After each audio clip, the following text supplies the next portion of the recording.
This is the Homestead Journey Podcast, the podcast dedicated to the pursuit of self-sufficiency, self-reliance, and sustainability. This is episode number 103 of the Homestead Journey Podcast. Welcome, everyone. My name is Brian. I am coming to you from 3B Farm and Homestead here in beautiful upstate New York. And folks, it has been a very busy 2 weeks here on the homestead. As you may remember from last week's episode, because I was out of town for the Charcuterie intensive class that I went to over in Massachusetts. Well, there was no homestead happenings, but there were homestead happenings. So let's dive right into that because we have a great charting the course coming up as I chat with Jack Pollner of the Mindful Homestead about last week's course.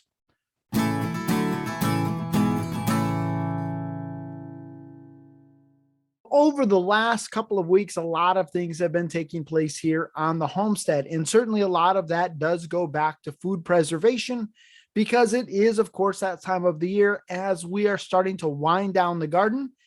And so there's just been a lot of canning and fermenting and food preservation that's been going on.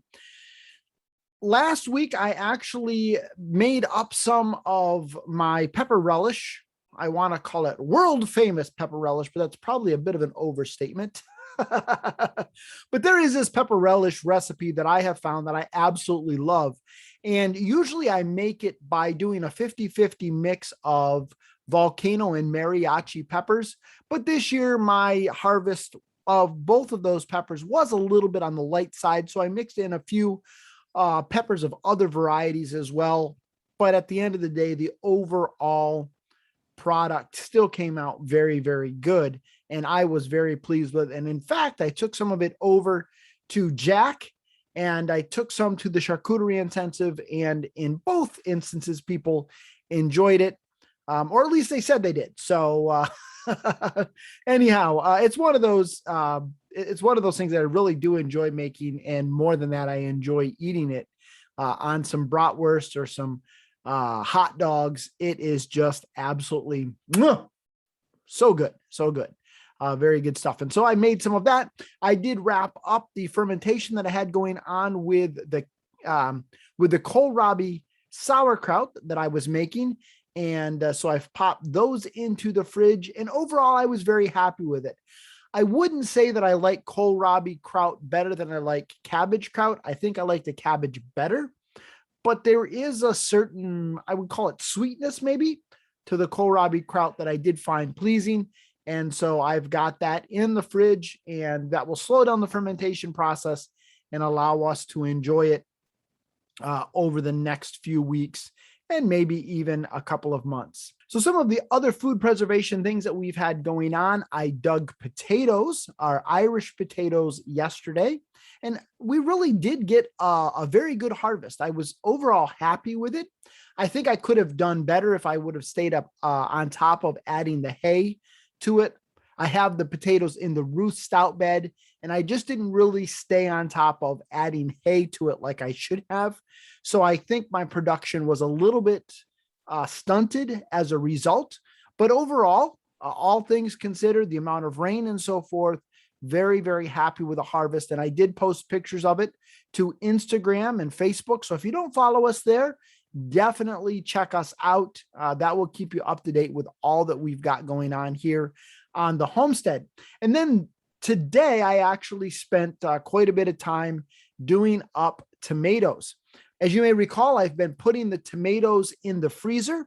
And so on Friday evening, I took out some of the tomatoes from one of the freezers, defrosted them. And then yesterday evening, I ran those through the squeezo.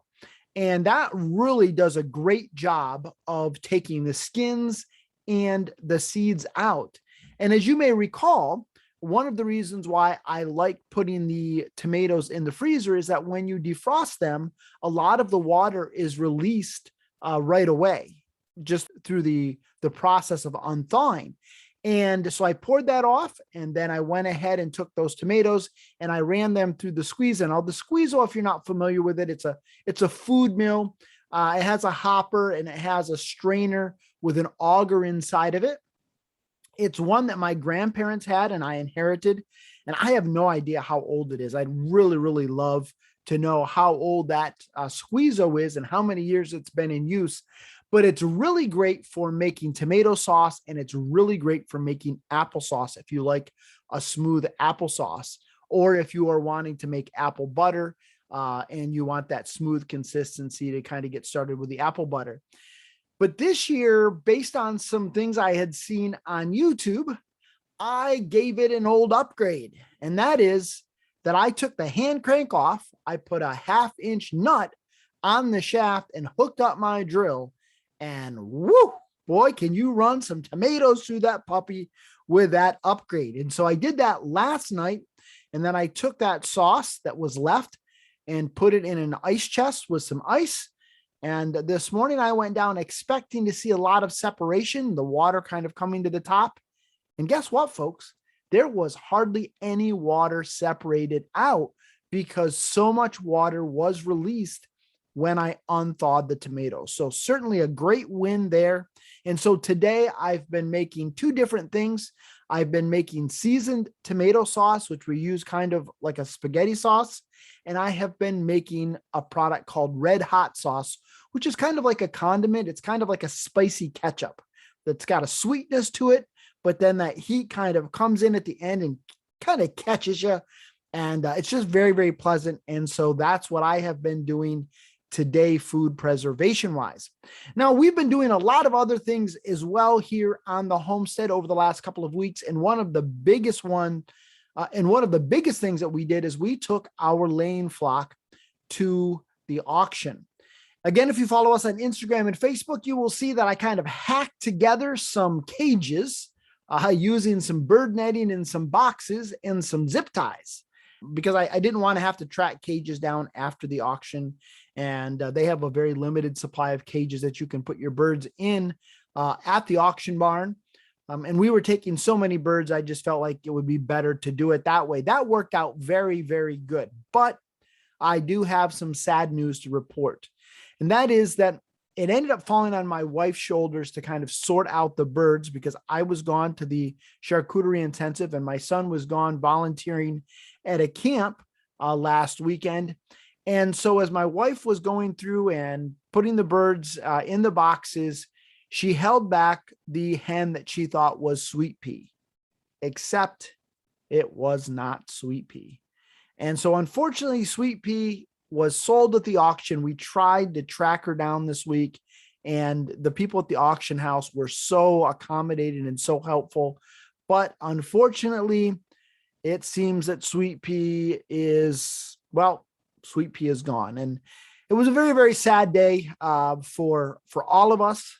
I had asked my son to get Sweet Pea out before the birds went. And unfortunately, he was so distracted with going away to the camp that he kind of lost track of that. And so unfortunately, Sweet Pea is no longer on the farm.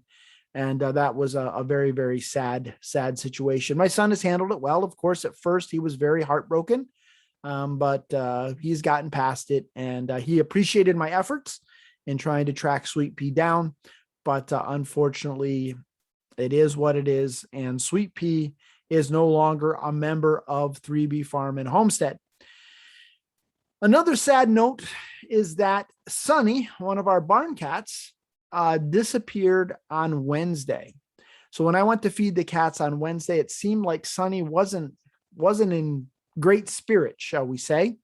And when I went to feed them, he kind of went running down into the bushes, and we have not seen him since. And as I was talking to my wife, it seems like when she went into the garage to get feed for the chickens, Sunny ran in underneath her feet, and she inadvertently stepped on him. And so we're not sure if that caused injury to him, but he has not been back since Wednesday.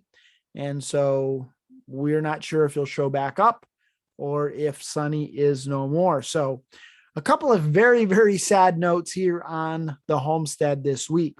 One final note is that yesterday I spent a bulk of the day. So I I dug the potatoes in the morning, and then in the afternoon, I spent the day doing one of my least favorite chores here on the homestead. Now, it's not my least favorite chore. You know, that is castrating pigs, and that'll be coming up actually in the next couple of weeks. But I did some pig pen clean out. And one of the things that was so striking to me as I cleaned out that pig pen, and when I say pig pen, we're talking, it's an open air area where we just kind of, as a smaller area where we kind of sock wood chips to it throughout the year. I clean it out once a year, usually in the fall. Sometimes if things have gotten really bad during the winter, I'll clean it out in the spring, but usually we're able to kind of keep the wood chips going in it very, very well. And as I cleaned it out, I was struck by the lack of odor. So that really is a good thing. It means that we have been doing a great job keeping on top of that situation. And I didn't think I was, because at times I would get a little bit of an odor because of all of the wet that we have had this year, all of the rain. It's really been tough to stay on top of that wood chip situation. And in fact, it's raining right now. It rained some yesterday. It just seems like, I think they said throughout the month of July, we did not have 2 consecutive days without rain. So it was a very, very wet summer after a very dry spring. But anyhow, I was very, very happy with that. As I dug it out, I got a nice big, huge pile of what will become black gold. We let it age. I don't really turn it much. I just let it sit there because I have so much of it. There's no need for me to really mess with it too much. I'll get last year's stuff up to the garden in the spring, and everybody will be happy. But so that was yesterday's chore. So it has just been a busy, busy time here on the homestead. We're getting food in the larder, and animals getting ready to send them over the rainbow. We've got turkeys slated to go this week, and then next month we will have, not next month, I'm sorry, the month after that, the pigs will be going. And so really trying to draw things down so that we're not carrying quite as much stock throughout the winter. All right, folks, that is what we've been up to here on 3B Farm and Homestead. I hope things are good wherever you are at. And now let's head on over to this week's Charting the Course.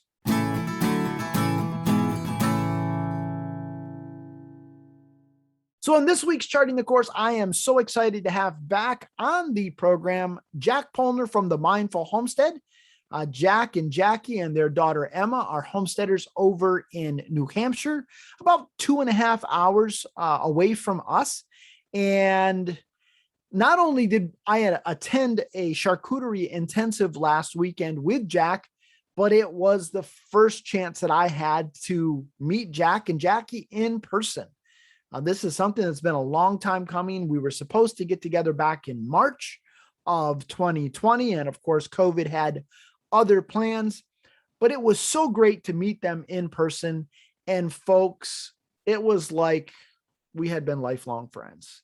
The conversation just flowed so easily. It was just such a joy to be able to spend time with them, to get to know them better, to see the Mindful Homestead in real life.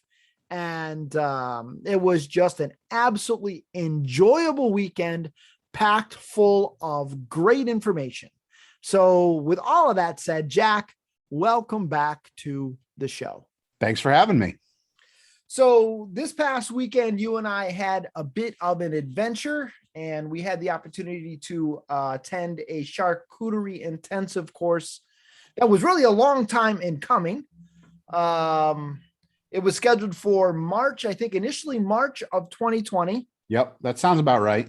And then COVID happened, and then they tentatively rescheduled. I think it was for October of 2020.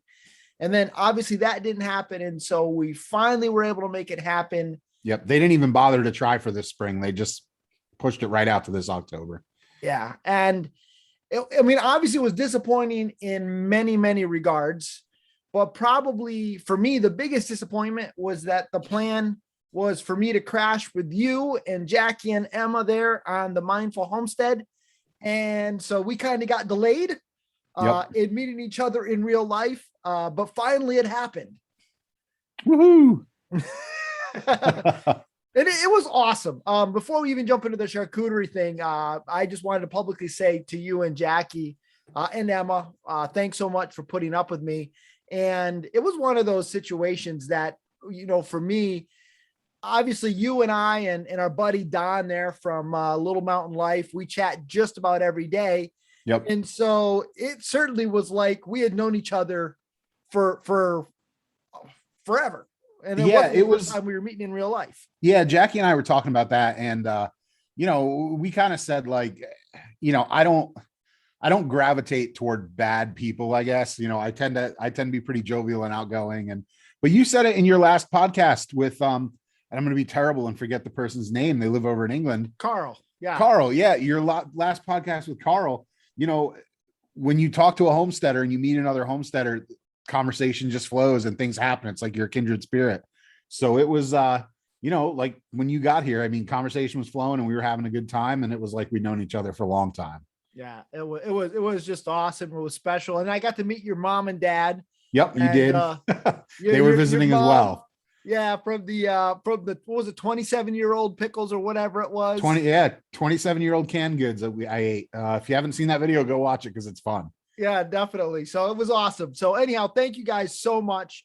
So after spending the evening together and crashing there at the Mindful Homestead, we drove about an hour south to Timber Haven Farm. And Timber Haven Farm is a farm in Massachusetts run by Seth Wright, who is also a member of the board of directors for the American Guinea Hog Association.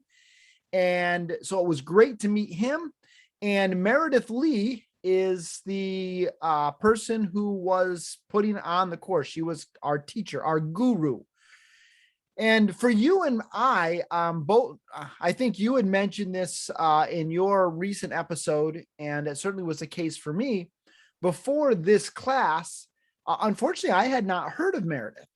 It was through this opportunity that I actually found out about her, and I'm so glad that I did. Yeah, it was kind of last year. I mean, I know we had talked about doing this last year, and before that, I had not really had too much experience in the charcuterie world. And, I'd looked up a few recipes, but she was someone that I hadn't run across her name before in the past. And after taking this course, it was pretty wild that I hadn't, just because of how much knowledge it showed that she had when she started talking about it. Absolutely. And it was just, you could see it. She knew more than just what she was telling us. We would ask her questions about certain things, and she would be like, oh yeah, over in this part of, France, they do it this way. And in this part of Spain, they do it another way. And so just the breadth of her knowledge, the depth of her knowledge is just absolutely amazing. Yeah, it was, she had an answer for everything, and not, sometimes people say that in a bad way. But anytime somebody came up with an idea, and she knew right either where it was already being done, or she had thoughts as to how something like that might work and if it would work. Right. Or if it was a bad idea. There were a couple of ideas that got floated that she was like, well, and she said it in a very nice way, but you might not want to do it because of this, or, you might want to think about that. Yeah, and, for sure. And so it was, certainly, I really, really enjoyed her teaching style. I enjoyed her knowledge.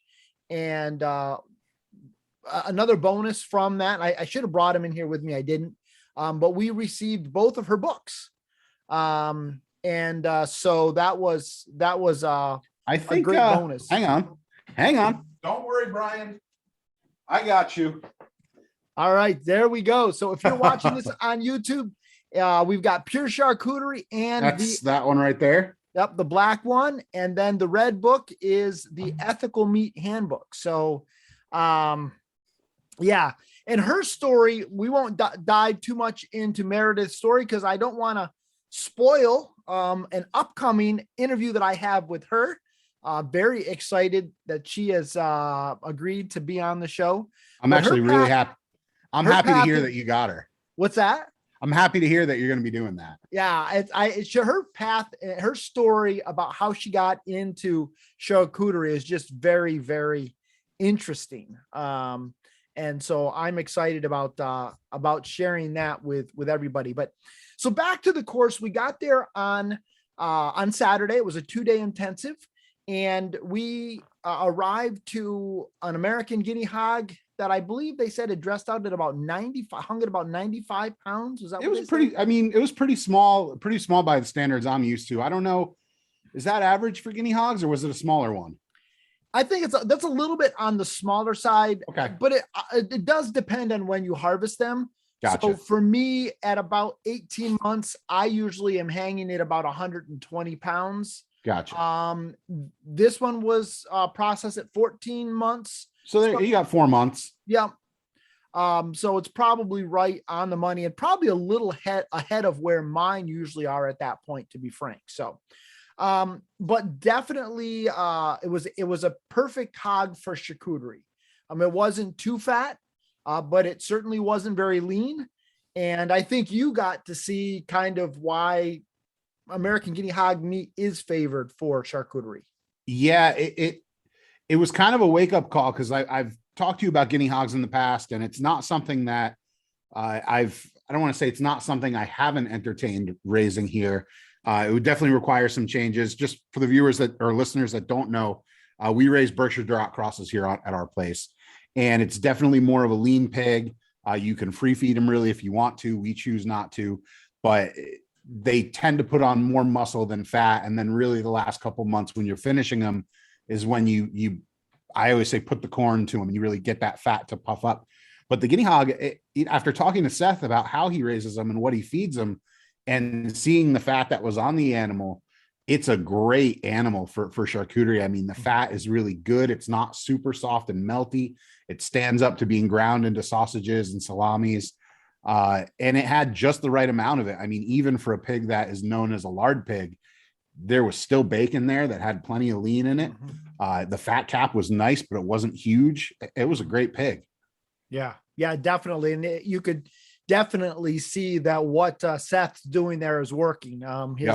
His feed regimen is definitely spot on for, again, not too fatty, not too lean. I think for our purposes, it was perfect. And so that the pig had already been dispatched. It had been scalded, scraped, and it had been cut in half. And it had hung about, I think, a week. I think it was about a week. Yeah. It was actually, it was processed on my birthday, September 15th. Okay. So, and I think the day of the class was the 23rd. Yeah. No, the 24th, 25th. The 25th. I'm the worst with dates. So yeah, you're 10 days from, which is longer than I would normally do pork, but he's got a setup for it. It was able to keep it dry, and the meat was great.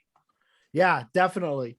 So we started with 2 halves, and the first day Meredith kind of jumped in, and we after a kind of a time of introduction, and one of the common themes when people were asked why they were taking the course was that they wanted to learn how to do it so they didn't kill anybody.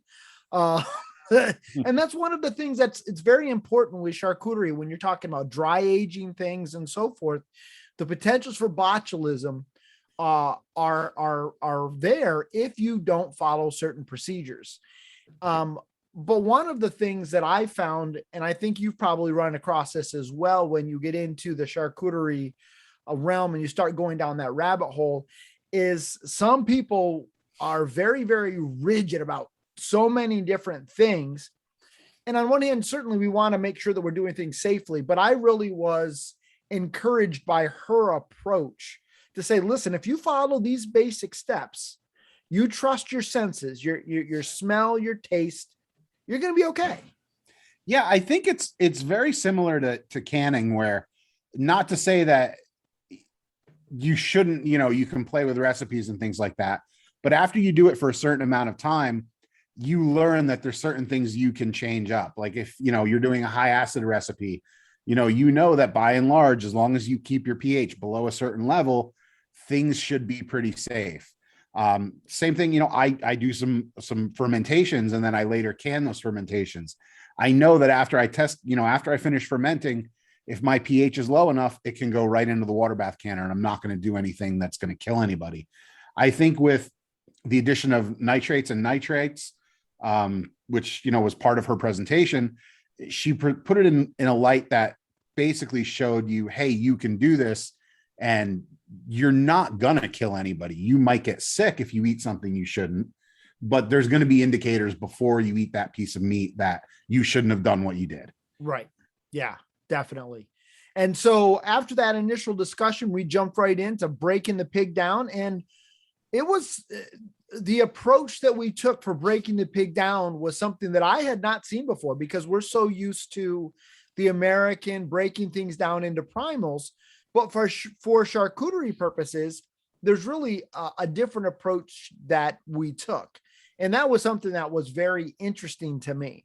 So we just for everybody to kind of understand what we're talking about, that is that we boned basically we took the rib cage and the spine out, and ended up with almost this boneless, with the exception of the shoulder and the ham. Thank you. I gotcha. I want to say like the butt. Yeah. The ham. No, that's the front. The butt's up front. Yeah. Right. That's a funny thing in pork. Yeah. It's like the pork shoulder butt. It's like, wow, this is weird. But the ham part, it was a big, huge piece of boneless meat. Yep. And then we had that to work with and break it down even further. So that was very, very interesting to me. And even thinking about it, like, we didn't necessarily do it when the half of the hog was on the table, but in the end, we ended up boning out the entire shoulder too, for the most part, aside from the shanks and the hocks. By and large, aside from the femur in the ham, that pig was boneless by the time, we were done with it. Right. And, a lot of it, again, there's so many different things you could do from a charcuterie perspective. And we learned so many different techniques. A lot of times people might leave the ham whole and do a prosciutto, but that's not the only thing you can do with that piece of meat. And so that was really, really interesting for me, to really get a better understanding of what you can do with the different muscles, what muscles lend themselves to dry curing, which ones are better for us to go ahead and grind and maybe turn into sausage. Yeah. And I think that's part of what's been lost throughout meat production. We've seen charcuterie kind of, I don't want to say slide backwards, but you don't go into the grocery store and see a ton of charcuterie cuts aside from your odd salami. And, if I can be frank about the American meat culture for a minute, so much of our meat production is now based on productivity. And, processors, they'll get that pork half and they'll throw it up on the table with the bandsaw and they'll buzz that thing through. And within 30 seconds, you'll have ribs, loins, belly, ham, shoulder.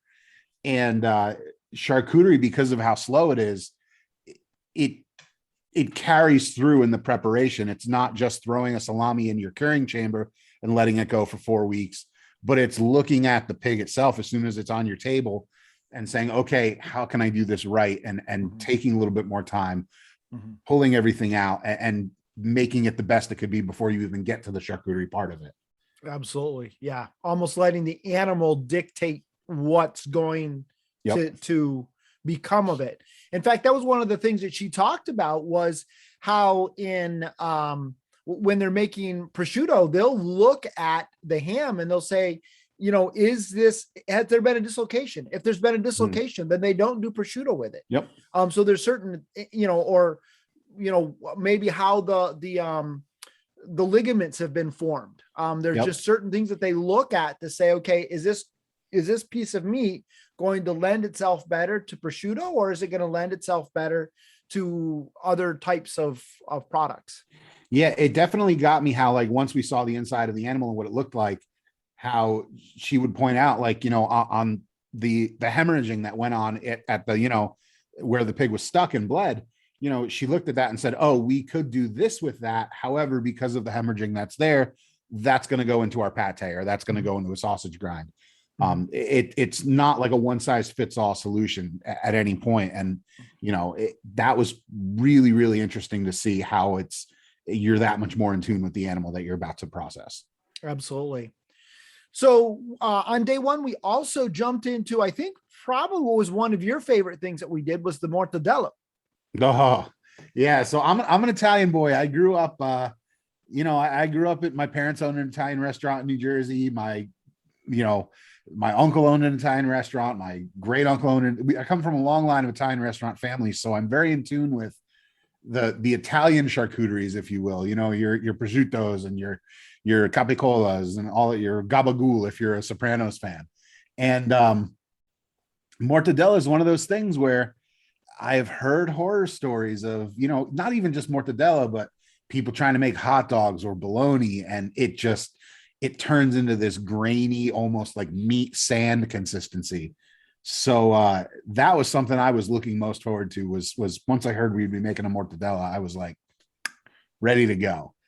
And for people who aren't familiar with what mortadella is, it's really, you refer to it as fancy bologna. It's fancy bologna. It's an Italian bologna, and it's got whole peppercorns. It's typically got pistachios in it, and you'll sometimes see it with about quarter-inch size chunks of pork fat right in it. Yeah. It's, if you ever see it in the deli cabinet at your grocery store, it's usually a big round, it looks like bologna, but it's big and round. And sometimes it'll have the pistachio, sometimes it won't, but it'll almost always have that fat in it. And so we started prepping that on Saturday, and then we did finish that up on Sunday. So that pretty much, I think, covered what we went over on Saturday. Did I miss? And we had our homework too. Oh, okay. So yeah, so we were set with homework. One of the things that we were going to do on Sunday was to do some fresh sausage. And so one of the things that Meredith asked us to do was to come up with kind of some ideas as far as flavor profiles, things that we would like to see, and come up with recipes and think about ratios. That was one of the things that as we were going through the class, we talked a lot about the correct ratios of salt and the correct ratios of liquid and so forth, fat and lean, depending on what you were trying to create. And so that was our homework for Saturday, was to come up with this idea of a recipe for sausage. And then on Sunday, when we got together, we were to kind of present those ideas. So on Saturday evening, one of the other things, and I can't remember what it was called, but the rolled up pork fat that we did in the tomato sauce. What's that called? Kotica. So that was something that you had suggested and mentioned. Yep. And volunteered to make. And then we forgot to bring the skin home. We did forget to bring the skin. But we were able to, and by you were able to still make it happen. So I had actually brought some tomatoes over for you because your tomato harvest had not gone so well this year. And so you actually made a fresh sauce on Saturday evening. And then we took it over on Sunday, and what is it? Kotica? Kotica. Yeah. It's Kotica. It's got a couple different pronunciations depending where on Italy you are, but in a nutshell, what it is you take all the fat and you buzz as much fat off the skin as possible, and you're left with just a raw pork skin that you've scalded. You want to scald it. You don't want to burn the hair off of it. You want to make sure it's a scalded pork skin that's been scraped, and you roll it up with a little salt, a little pepper, basil leaf if you've got it, and you tie it like a little mini braciole. Again, another Italian word for just rolled up meat. And you toss that in your pot of tomato sauce in the morning, and you just let that go all day. Keep it as low as possible, barely simmering. And the idea being that come dinner time, you've got these delicious little rolled up tubes of pigskin that have turned super, super soft and absorbed all that flavor from the tomato. Mm-hmm. The plus side to it, if you're not going to use the sauce that day, is I took that sauce and I made sure to bring it home with me. And when I set it up in the fridge, it actually solidified like a bone broth, if you will, if you put it in the fridge.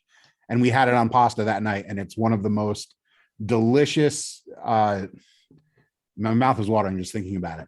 It's one of the most delicious things you'll ever eat is a tomato sauce that's had pork skin braised in it all day long. Yeah, and we had that as part of the feast on Sunday. It was phenomenal stuff. One of the other things I actually forgot back on Saturday that we did was we actually broke up into teams and we did country pate.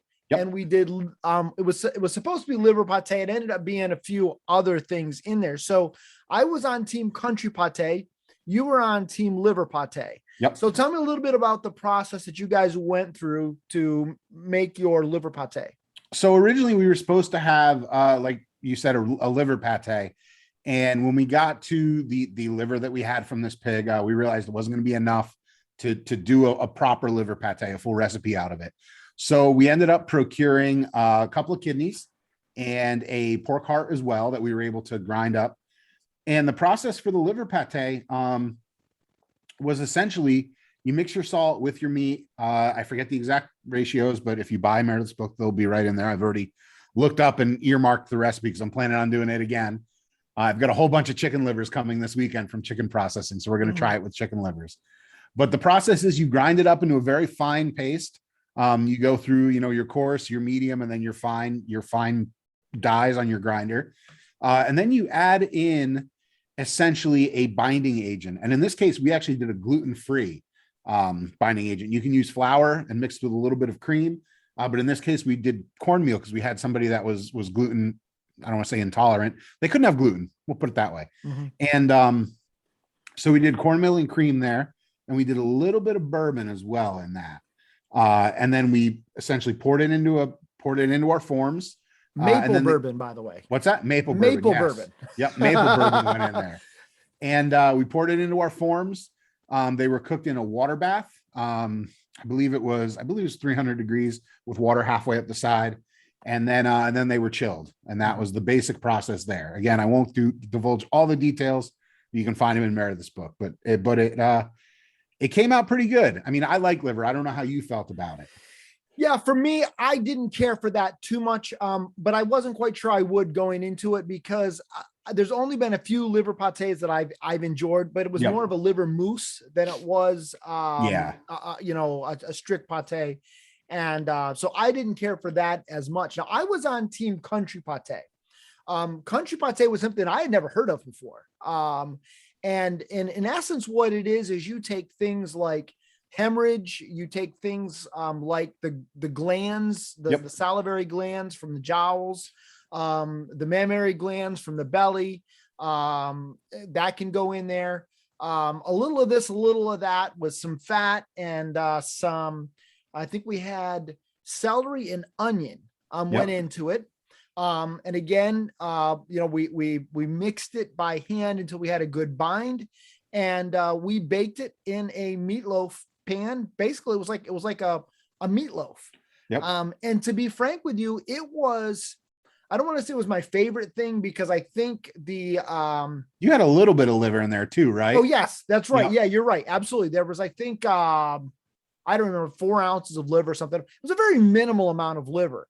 But anyhow, so then you kind of cut it in slices and serve it cold. And so we had that again as part of our feast on Sunday.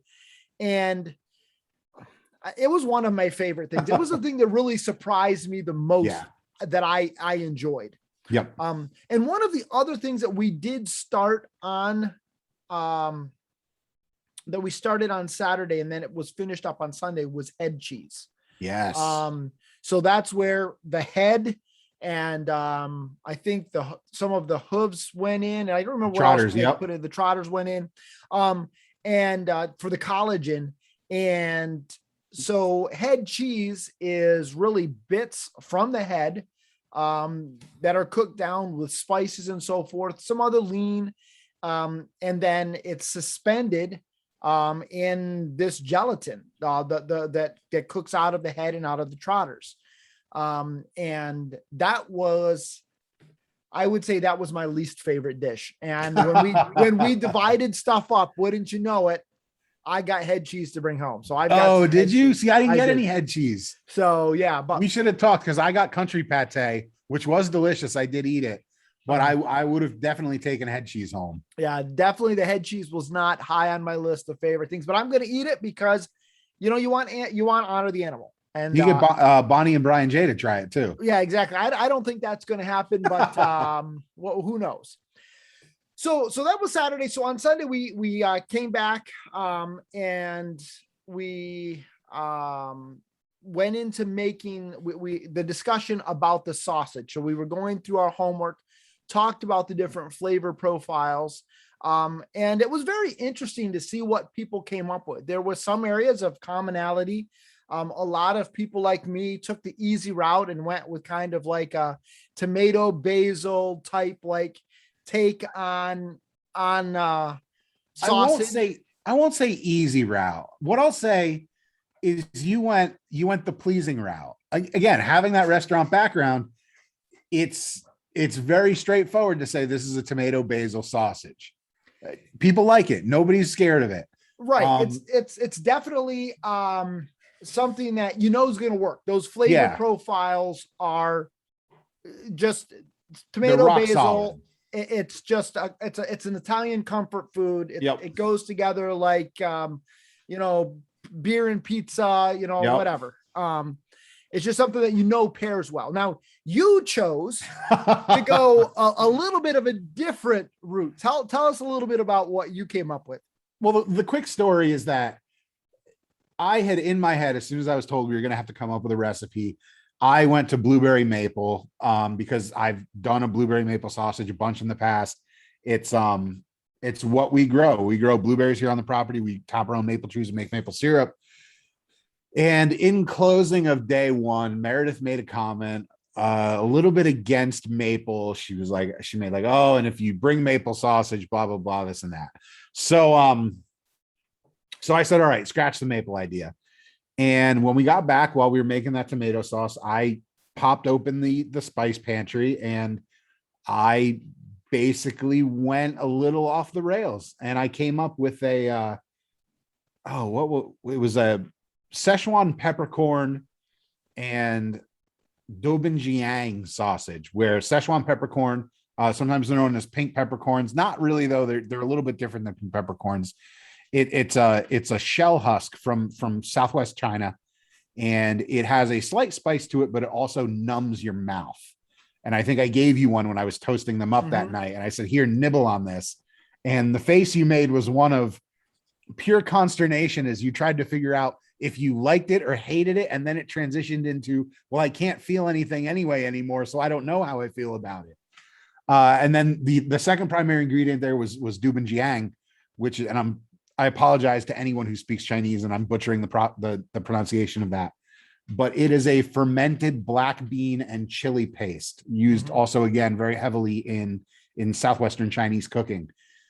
And those two flavor ingredients, along with the salt and a little bit of white pepper, and some, in my head, I didn't write it down, but also a little bit of green onion. Those were my primary flavor components of the sausage. And it was kind of neat because I drew inspiration from a dish called mapu tofu, which is a ground pork stir fry that uses those as their primary ingredients. And I wrote it down, and that's what I went with the next day. I just threw it out there. So the interesting thing was, as we went around, there were kind of these commonalities, and it really ended up breaking down into kind of the savory and the sweet kind of take on sausage. And so in the end, that's what we ended up doing, was dividing up into team savory and team sweet. Yep. And then team mortadella, which went ahead and finished the mortadella for the day. And so the very interesting thing is there was another lady that was there as a part of the course who she makes a lot of kimchi.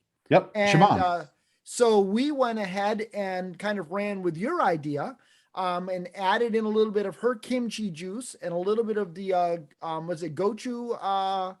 Goju peppers. Goju peppers. Yep. And folks, I don't want to twist my arm out of the socket, patting ourselves on the back too bad, but it was literally one of the best sausages I have ever had in my life. It worked really well. It was delicious. It wasn't too over the top spicy, but it was just it was primo. It was so good. It's a recipe I've got it written down. It's not going anywhere. It's going to get made again. Yeah, and I actually took a picture of it and brought it home too, because I was like, yeah, definitely, this is something that needs to happen again. So we went ahead and made that, and that was our lunch for the day. And then Team Sweet Sausage, they went Also ahead and knocked it out of the park. yeah, they made an apple cheese sausage that they used an apple cider syrup in Yep. it with some sauteed onions and garlic. And then a lady from Chase Hill Farm, which is the farm really the backside of Timber Creek Farm. So it's a neighbor to Seth. She brought this cheese called Herdsman that was I could have without a eaten all doubt of it. one of the best cheeses I've ever Yeah. had in my life. Yep. It was just absolutely amazing. In fact, I stopped by their farm stand on the way home. I got some of that. They sell the apple cider syrup. So I picked up a bottle of that. Oh, I didn't know that was them from them too. Yeah. And then I picked up Oh. a bottle of a gallon of the raw milk, and I brought that home. So I've been enjoying that this week.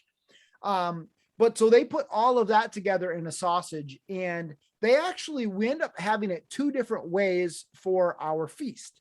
They took some of it and they put it in a pastry, and they cooked it in the smoker in the egg in a cast iron skillet. And then some of it, they actually did go ahead and link up and fried up. And it was delicious both ways. It was phenomenal. That was something I had never thought, to take like a bulk sausage and wrap it in a pie crust and then essentially cook it in a large cast iron. They didn't put a ton of smoke on it, which was nice. It was mostly over regular charcoal. But what ended up happening was the fat rendered out of it, and it essentially fried the pie crust. It would knock your socks off good. Oh, it was so good. It was so good. Yeah. So we then finished out the day. We talked some about the whole muscle curing. And I'm trying to remember what else we did. They went ahead and poached the mortadella. Yep. So we poached that. And what else? We talked about koji. Oh yeah, we talked a ton about koji, which is again a wild thing that I'm not even sure. For the listeners out there and the viewers that aren't familiar, again, koji is, you're familiar with like a salami and the white mold that forms on the outside of a salami. Koji is kind of the East Asian take on that. It's used a lot in Chinese culture, a lot in Japanese culture. It's actually the culture that gives us sake and plum wine and a lot of these Asian wines that come out of the region. And it is a wormhole that I don't know if I will ever be fully ready to jump down and into, because once you get into it, everyone I've ever met that's talked about it, including everyone at the Charcuterie Intensive, are super passionate about it. And it's, if you're into it, I invite anybody, or if you're into learning about it, I invite everybody to go look it up. I don't know if I'll ever be able to speak entirely to it, because it may be over my head at this point. Yeah, definitely. It's one of those things that I think it's a rabbit hole that you could go down deep and maybe never even come up out of. But yeah, it certainly was very, very interesting conversation about that. And you brought up another term that I almost forgot about. That's salami. How in the world can I forget about? I've got one hanging in the basement right now. So yeah, so we did go ahead and make some salami, and then stuffed it, and learned about how to make sure that you prick it to get all of the air bubbles out of it, and make sure that it's stuffed very firmly, because air bubbles creates an aerobic environment, and you want an anaerobic environment. And so we learned about that. And then also Meredith brought with her the inoculating bacteria, both for the inside of the salami as well as the outside of the salami. So it's kind of those good cultures that kickstart the process and make sure that the meat ferments properly. And then the outside, what you're doing is you're putting basically penicillin on the outside of the salami, which creates an environment where the bad bacteria is outcompeted by good bacteria. And so hopefully you'll be seeing some nice white mold growing on the outside of your salami if we did everything correctly. And if you're doing everything correctly, that should happen. So that was one of the things that at our feast certainly we could not enjoy everything that we prepared, because there's certain things like pancetta and bacon and salami, and Oh, yeah, a kova. lot of the lomo, like the slow cured mussels, Yeah. the copa, all that stuff. There's a lot of, to put in perspective, what ended up happening was we made a lot of stuff and we ate a lot of stuff, but everything got divvied up amongst everybody who came. Yep. And we all brought projects home. So Yeah. like right now in my basement, I have a salami hanging in a makeshift fermentation chamber that I had all the parts for kicking around, and I just kind of hacked it together. And she talks about that in her book. It's something you guys, again, if you're interested in this at all, I can't recommend enough picking up the books, because they make it easy for you when they talk about it in layman's terms. Like I looked at this grow tent that I had that we started our seedlings in, and I said, oh, well, if I finagle things a little bit and make it work, that could be a fermentation chamber. So I took my seedling heating mats, I put them in the bottom. I had a small little humidifier, I put that in there as well. I hooked up an outside temperature sensor that I have that feeds back to my fridge. And rather than stick it outside, I stuck it in the fermentation chamber, and I can look at my refrigerator now and see my temperature and humidity, and I can adjust things as I need to, and eventually hopefully find an equilibrium. Right now, humidity is great. I'm a little on the cool side. I'm around 64 degrees, that you want 65 to 70 for fermentation. Yep. 65 to 70. So yeah, definitely a lot of great information in those books on how to do things on a home scale. And so I will make sure that I put links to those books in the show notes if you're interested in checking those out. Definitely, as Jack said, highly recommend those. So the weekend culminated in a feast. Definitely check out my Instagram, check out Jack's Instagram. We both put up pictures of the feast. It was beautiful, but it was very, very tasty. And it was, there were some things that I liked. There were some things that I didn't like. The head cheese certainly was not high on my list Not of your favorite jam. things. The pate wasn't high on my list of favorite things, but that country pate, that'll eat all day long. That the pie crust with the sausage and the pie crust, that was phenomenal. I guess you could call it, if you were feeling French, you can call it a sausage en croûte. Sausage en croûte. Yes. Let's get fancy with it. Well, we'll get fancy here. Pinkies up. We also did what is it in the fat? It's sous vide, confit. Confit And rillettes. Yeah. Oh. Yeah. Oh boy. Oh, there's pictures of that too on the Instagram. If there was anything, if there was a main takeaway from the weekend, it was just that I felt even more in love with pigs than I already was. Oh yes. There's nothing wrong with a big thick cut pork chop on the grill or a ham or a slow cooked pork shoulder. But man, let me tell you, making a pork rillettes or confit or anything else you could do with a pig, like it took it way down the line. Oh yeah, absolutely. Huge rabbit hole you can go down, but man, I tell you, it's a tasty rabbit hole to go down. Oh yeah. And you're never complaining about it at the end. Not at all. Right. Except for the head cheese. You need to stop complaining about the head cheese. It was delicious. Yeah. You just got that New York palate. Yeah, exactly. Absolutely. And then the other thing that was really fun too is that people brought different things to complement it. So you brought your hot pepper jelly. I brought some pickles and some cowboy candy and the cowboy candy. Pepper relish. Another lady brought some duck rillette. You brought your duck prosciutto. Yep. And so there was just a lot of, obviously, that we had trying to think some quick pickles that Meredith had brought. Yep. You brought some Chardonnay that you had done up. And so there was just a lot of things to really complement it. So we really had this full on a huge charcuterie board with nuts and crackers. And it was just amazing. It was very Instagrammable for sure. Absolutely. Yeah, definitely. Let me say this. Brian just glossed over it. And Brian, be quiet for a second. I'm going to talk to all your listeners. Brian glossed over his pickles and his pepper relish, and he's talked about some canning stuff in the past on the podcast. Y'all need to be hitting Brian up for his canning recipes more frequently, because he glosses over it. He talked a little bit in a previous episode about it, his tongue pickles, his pepper relish, the cowboy candy we cracked open the other day. The stuff is delicious. And I don't think he gives himself enough credit and shares as much as that stuff. So definitely hit him up and make him start sharing the stuff, because it's worth it. It definitely needs to be shared. Well, thank you, man. I appreciate that. I love doing it, but I also, when people appreciate it, it certainly, that means a lot. So thank you very much. We've been crushing the stuff you brought. We enjoyed some of the, cause I brought you over some of the pepper relish for, we had some of that with sausage, peppers, and onions on Saturday evening. And so thank you for the dinner. And I'm glad you guys enjoyed the pepper relish. So, we've gone long on this, but I mean, there was just so much to unpack here.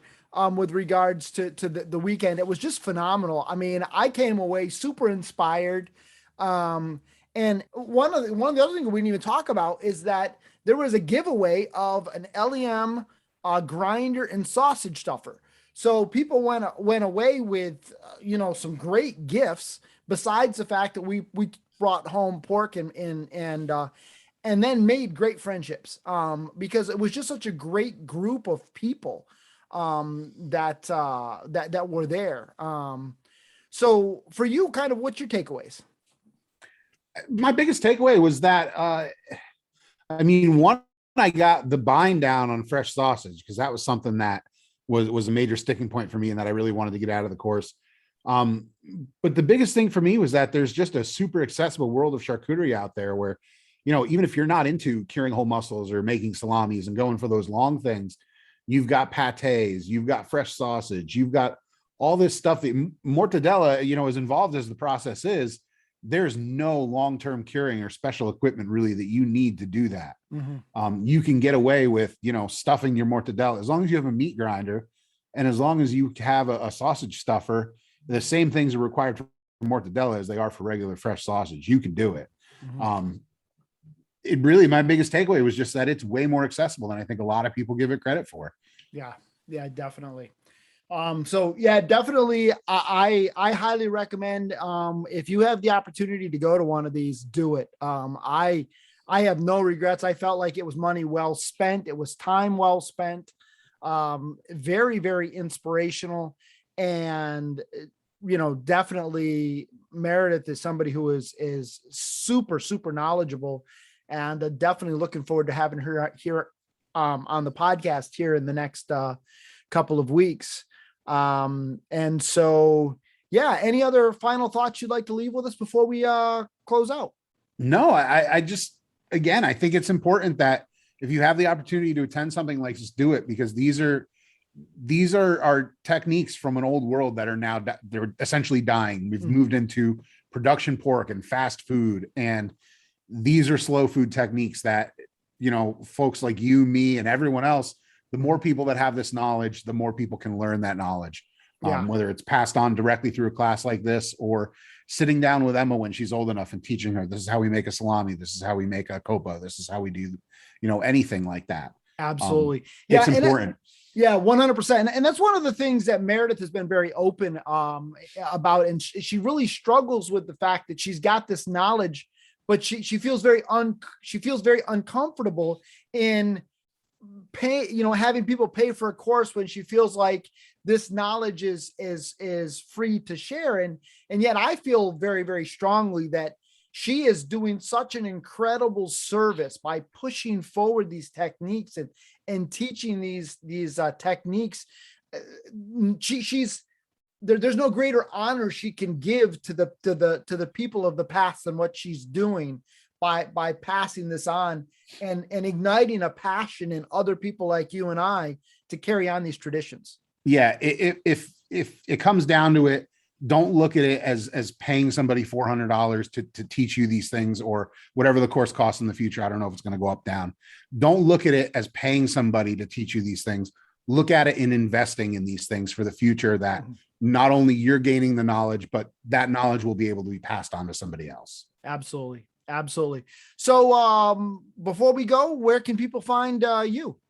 As always, just hop on Google, the good old Google machine, punch in the Mindful Homestead. You'll see our Instagram, our Facebook, our YouTube, our website will probably pop up too. I think I've done the right proper search engine optimization there to get it to show up now. But yeah, just Google search the Mindful Homestead, pop up. Obviously YouTube is where we're most active, but you'll also see our Instagram and Facebook as well. Absolutely. And if you head on over to his YouTube channel, check out his latest video about the charcuterie class.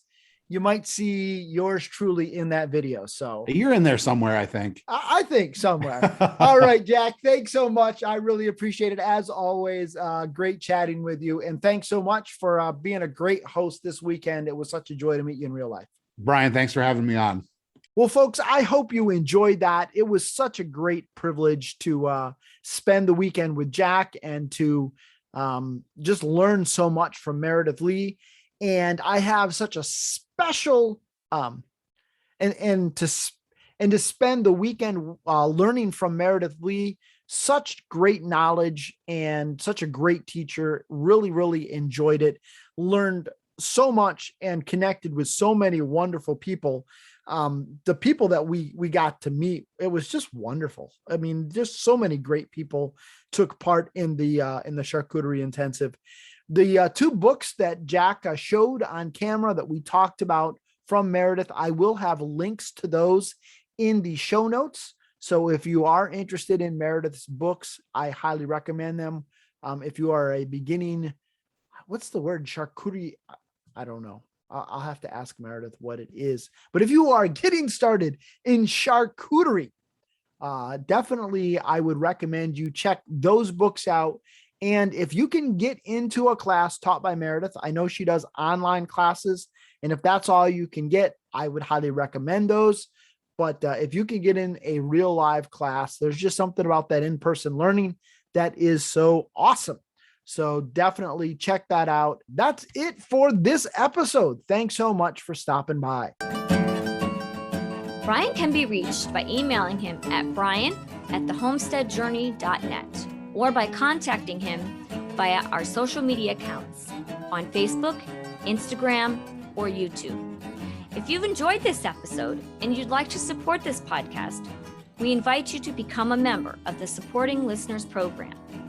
For $10 a month or $100 per year, you will receive access to a community of like-minded individuals via a private Facebook group, at least one monthly live Q&A with Brian, the opportunity to participate in live recordings of the podcast, access to an ever-expanding library of helpful homesteading content, and so much more. Head on over to support.thehomesteadjourney.net for more information and to sign up today. As always, the music on this episode was provided by audionautics.com, so a big shout out to them. And until next time, everybody, keep up the good work.